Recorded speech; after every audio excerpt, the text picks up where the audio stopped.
In this quick guide, you'll learn how to make Livesplit auto-split your runs, step by step.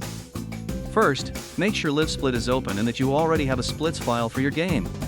Right-click Livesplit and check that your game profile is loaded by looking at the title of the splits.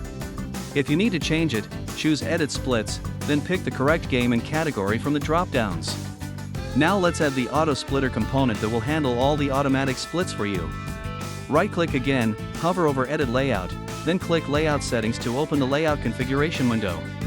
Inside Layout Settings, go to the Layout tab and click the plus button to add a new component. From the list, choose Control, then select Scriptable Auto-Splitter or Auto-Splitter, depending on your setup. With the Auto-Splitter added, select it in the list, then click Settings or the Settings icon to open its options. Here, enable the Auto-Splitter, browse to your game's executable if required, and turn on the split triggers you want. Click OK to save, then start running your game and watch Livesplit automatically split at each configured event. If something doesn't trigger, reopen the settings, adjust the options, and test again until every split feels perfect.